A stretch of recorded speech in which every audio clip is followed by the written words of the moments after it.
극돌기와 늑골이 만나는 골에 손가락같이 끼워지는 거예요. 이렇게 끼워지고 내 손들은 늑골을 전체적으로 이렇게 감싸 놓은 거예요. 이 상태에서 그대로 끌어내리는 거예요. 바깥으로 아주 살짝만, 세게가 아니라 아주 살짝만. 아까 말씀드린 극돌기하고 늑골 사이로 딱 들어가는 거예요. 그 다음에 내 손바닥에는 전체적으로 늑골들이 전체적으로 올라올 수 있게 편안한 상황을 만들어 주시는 거예요. 우리가 하는 역할은 어떤 증상 안에 매달리는 것보다 이런 환경을 정상화 시켜줌으로써 그 안에 들어있는 증상들이 동시다발적으로 해결될 수 있는 상황을 만들어주는 것에 중점을 두셔야 된다. 자, 오늘은 립 레이징에 대해서 좀 배워볼 거예요. 우리가 임대성 관절 스트레인 라스에서 앞에 흉골, 하부 늑골, 중부 늑골, 상부 쪽에서 1번 늑골 다루는 것들을 우리가 배웠잖아요. 이제 후면으로 들어가서 립을 이제 좀 레이징 해주는 건데, 이런 것들이 임상적으로 어떤 결과를 불러올 수 있는지에 대해서 한번 설명을 좀 드려볼게요. 측면으로 들어가 가지고 우리 척추하고 늑골이 이루어진 관절에 손가락을 컨택하고 늑골 전체를 손바닥에 얹어 놓은 상태에서 이제 레이징을 하게 해줘요. 그래서 우리가 이제 늑골을 살펴보면 흉곽이죠. 립케이지를 살펴보면 앞에 흉골, 그 다음에 늑골, 늑골 연들, 그 다음에 뒤로 돌아가면 뭐가 있을까요?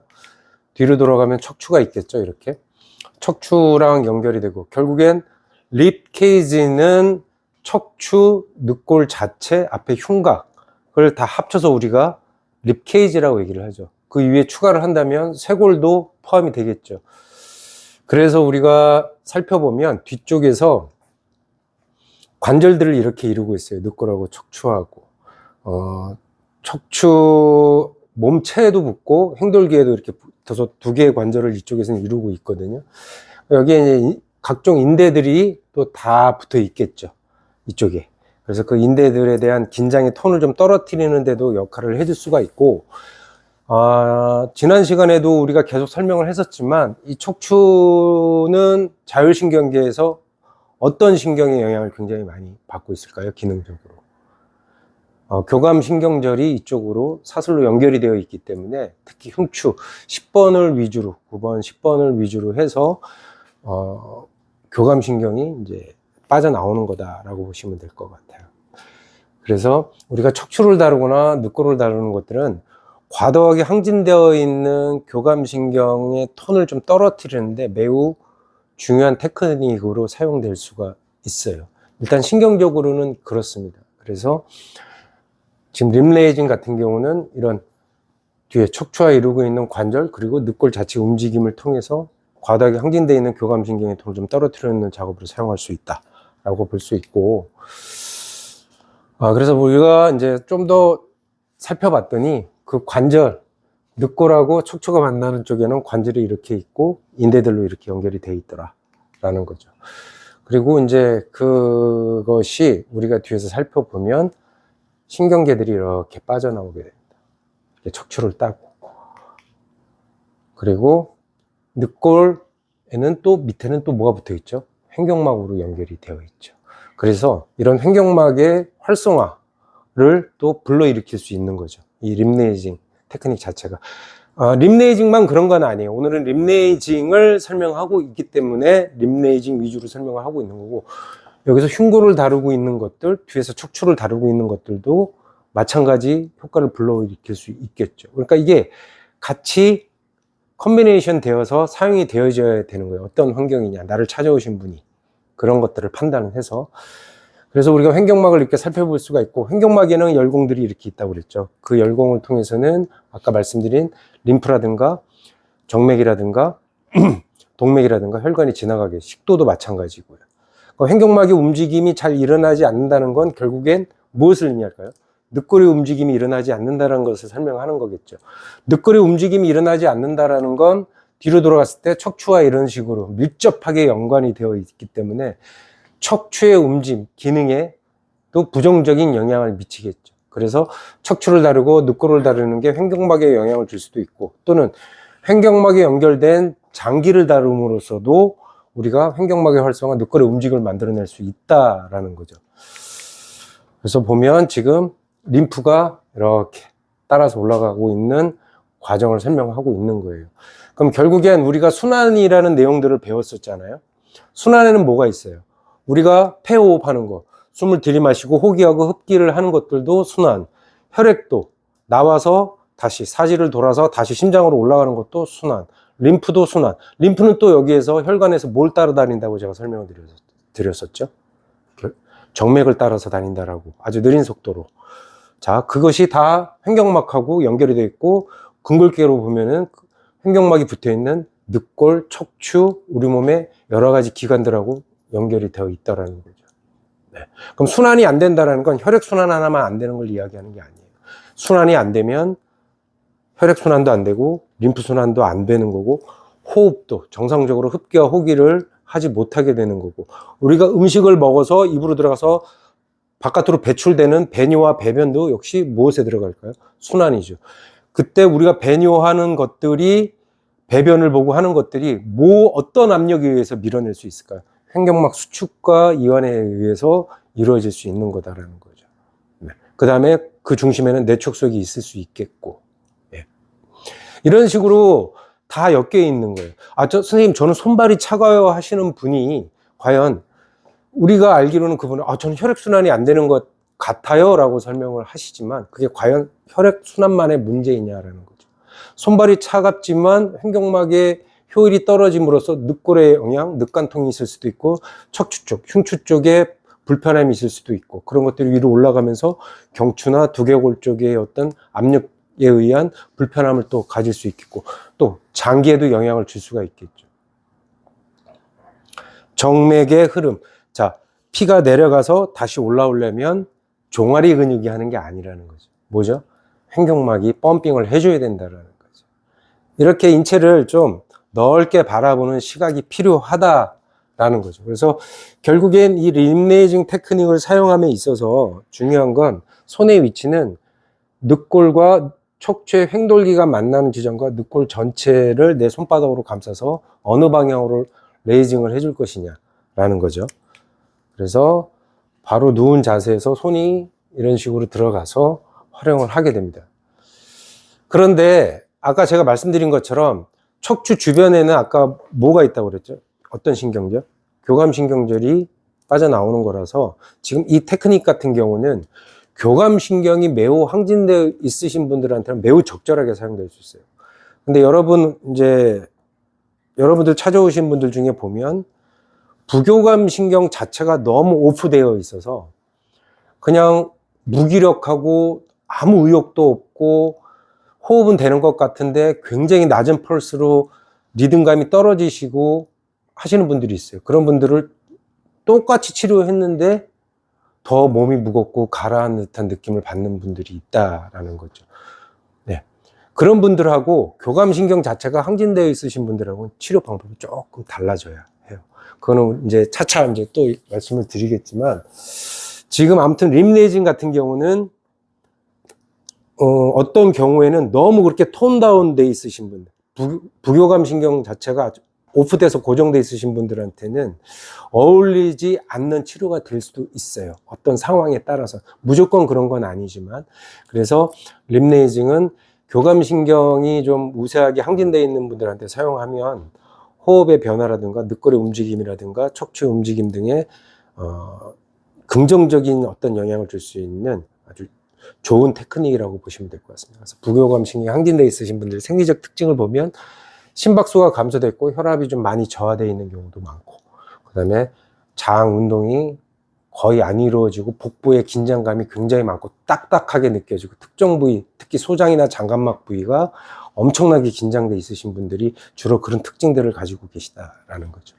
그래서 장 운동이 비효율적으로 좀 되어 있고, 그 다음에 무기력하고 졸리고 의욕이 없고 에너지가 굉장히 낮죠. 그 다음에 체온도 높지 않고, 그리고 흔한 증상으로는 쉽게 처지고 의욕 저해, 멍하고 집중력 부족하고 식후에 극심한 졸림, 저혈압, 어지럼증, 감정 표현도 하기 싫고 누구도 만나기 싫고, 이런 상황에 빠져 있으신 분도 있을 수 있다는 겁니다. 그래서 우리가 이런 것들을 사용할 때 교감신경이 항진되어 있는 부분들 아니면 부교감신경 자체가 아예 오프가 돼서 무기력하신 분들을 손 터치 하나서부터 좀 우리가 신경을 써야 돼요. 그러니까 예를 들어서 스틸 포인트 같은 경우는 깊은 이완에 빠지게 하죠. 부교감신경이 매우 항진되어 있으신 분들한테 스틸 포인트를 굉장히 유도해내고 오랫동안 하는 행위는 그런 분들한테 도움이 될까요? 오히려 도움이 되지 않아요. 오히려 받고 나서 조금 더 어지럽다든가 미식거린다든가 더 증상이 막 더 가라앉는 것으로 갈 수가 있어요. 그런 분들, 그러니까 CV4보다는 그런 분들은 이제 두개조 쪽에 그 미주신경이 빠져나오는 경정맥공 같은 곳에 어떤 압착이 있는지 없는지, 그렇다면 그런 부분들이 우리가 확인했다면 측두구라든가 두개조라든가 여러 가지 OA를 통해서 그 긴장감이 어떤가를 확인해 보고 그런 것들을 처리해 주는 게 훨씬 더 유용하다. 그러고 난 후에 내장기들을 좀 봐서 꺼져 있는, 오프되어 있는 부교감 신경을 좀 끌어올리는 작업으로 이렇게 유도를 해야 되는데, 이게 딱 이렇게 정해져 있지 않다라는 게 좀 어려운 거죠. 그래서 여러 어떤 환경에 처해 있는 케이스들을 만나고 선생님들이 경험을 하면서 이런 것들은 스스로 좀 터득을 해야 되는 부분인데, 기본적으로 이런 상황들은 좀 알고 계셔야 된다라는 거예요.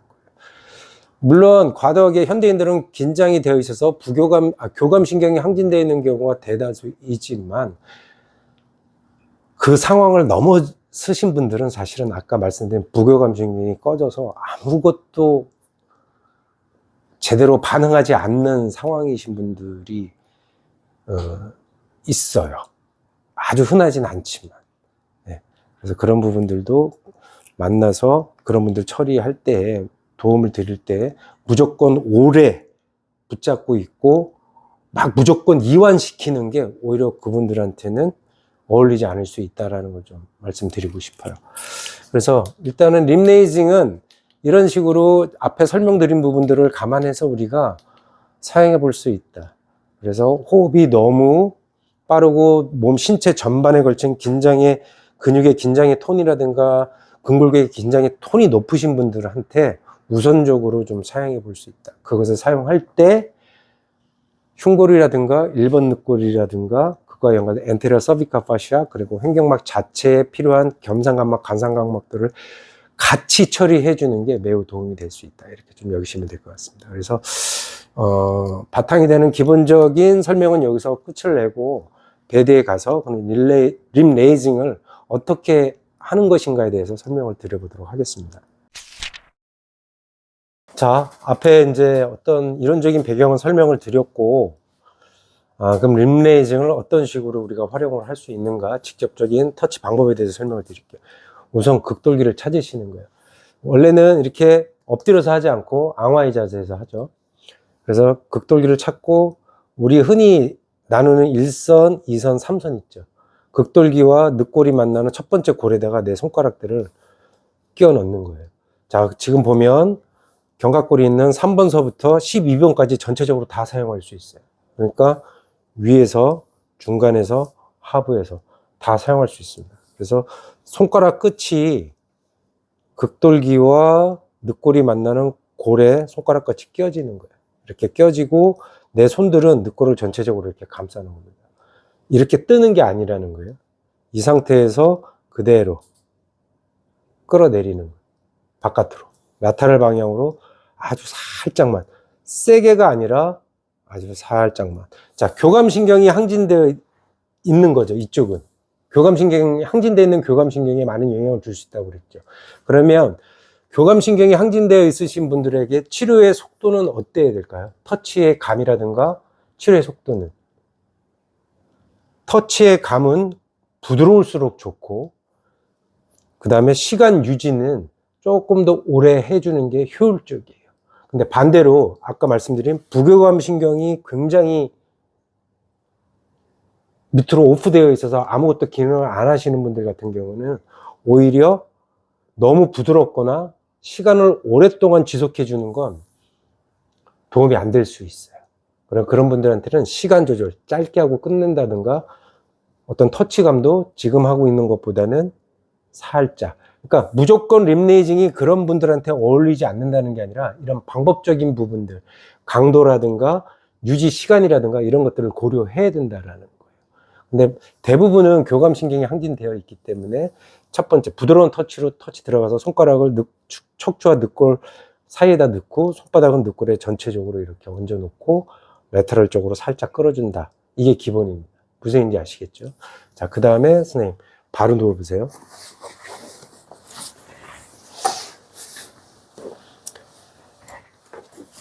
자, 이 상태에서 그대로 들어서 위에 상부 쪽에 내 손가락이 아까 말씀드린 극돌기하고 늑골 사이로 딱 들어가는 거예요. 그 다음에 내 손바닥에는 전체적으로 늑골들이 전체적으로 올라올 수 있게 편안한 상황을 만들어 주시는 거예요. 그 다음에 천천히 아주 바깥쪽으로 레터럴 방향으로 살짝 끌고 나온다고 생각하고 이미지로 그 방향을 설정해 주시는 거예요. 그리고 기다려 주시는 거예요. 자, 이때 누워 계신 분이 만약에 교감신경이 항진되어 있는 분이라면 전체적으로 호흡이 흑기 쪽에 고정되어 있을 거고, 그럼으로써 전체적인 호흡의 패턴이 굉장히 얕거나 빠를 수 있습니다. 그래서 이렇게 기다려 줄 때에 그런 느낌들, 긴장되어 있는 느낌들이 해소될 때 호흡의 패턴이 조금 더 느려지고 편해지는 상황이 발생이 되는가에 대해서 손의 접촉과 함께 관찰을 하시는 거예요.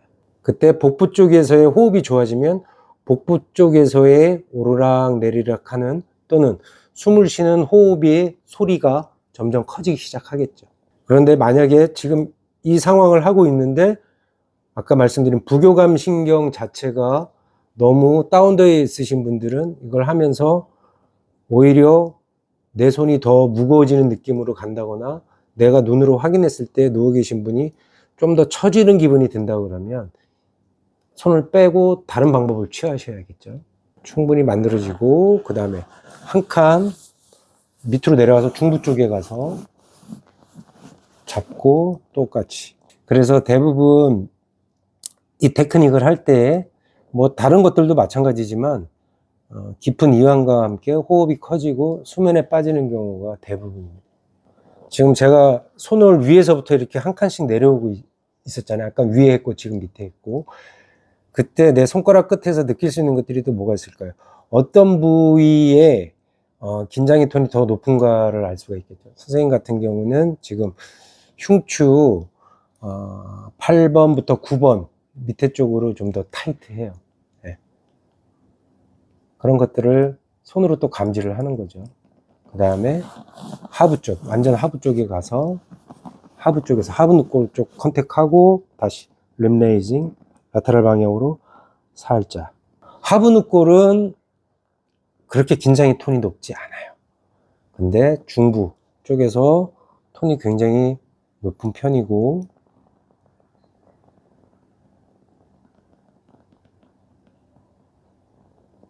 지금 호흡이 커지는 게 느껴지세요? 호흡 소리가 달라지기 시작하죠. 처음과 비교했을 때 전체적으로 몸통, 케이지가 움직이는 양이 틀려집니다. 훨씬 더 부드러워지고 리드미컬하는 게 느껴지기 시작하죠.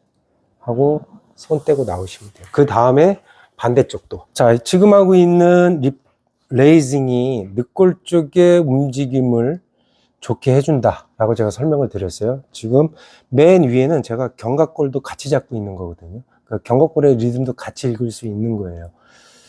그러면 지금 하고 있는 이런 부분들이 좀 누워 계신 분이 경관절이나 이런 쪽에 불편함을 가지고 계시다면 지금 하고 있는 립레이징이 도움이 될까 안 될까요?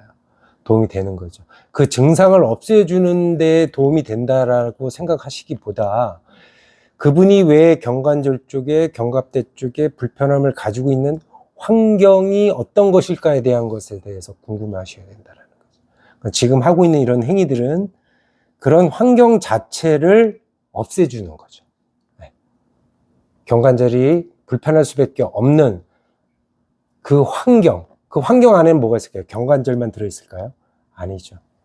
그리고 한 칸 더 내려가고 중부 쪽에서 잡아서 그대로 레이징. 지금 선생님 같은 경우는 지금 제가 왼쪽을 하고 있잖아요. 오른쪽과 왼쪽에 걸려있는 긴장의 톤이 달라요.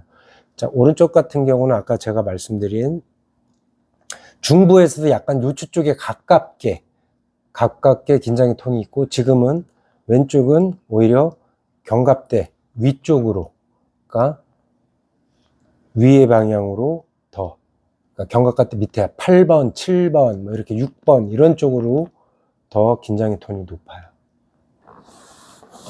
그리고 한 칸 더 내려가서 하부 쪽에서, 하부 쪽은 오른쪽보다 지금 왼쪽이 훨씬 더 긴장의 톤이 덜 합니다.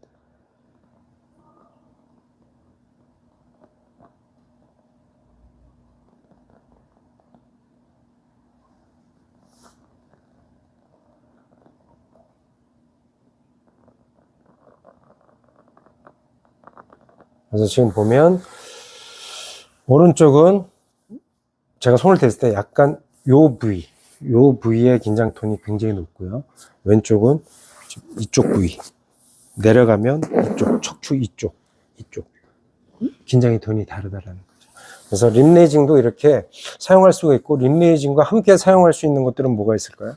라스에서 배운 하부 늑골 라스, 또는 흉골을 활성화시켜주고 쇄골, 1번 늑골, 또는 중부 쪽에서의 움직임들, 그다음에 겸상관막이나 감상관막을 같이 해주는 이런 행위들이 연결해서 사용할 수 있는 어떤 기법이다, 이렇게 좀 생각하시면 될 것 같습니다. 그래서 아까 제가 말씀드린 것들이, 그런 것들이 흉곽 통 케이지 자체의 압력과 공간의 어떤 정상화를 통해서 경관절이 아프고 경추가 불편하고 뭐 늑골이 불편하고 척추가 불편하고 흉통이 있고 이런 것들의 환경을 제어해 줄 수 있는 방법으로 사용될 수 있다. 이거 하나, 우리가 하는 역할은 어떤 증상 안에 매달리는 것보다 이런 환경을 정상화 시켜줌으로써 그 안에 들어있는 증상들이 동시다발적으로 해결될 수 있는 상황을 만들어주는 것에 중점을 두셔야 된다라는 거죠. 그래서 오늘은 립레이징에 대해서 설명을 드렸었고, 라스에서 나오는 다른 테크닉들, 뒤에서 늑골 잡아서 밑에 후면에서 잡아서 하는 것도 여러 가지 같이 섞어서 사용하시면 될 것 같습니다. 오늘은 여기까지.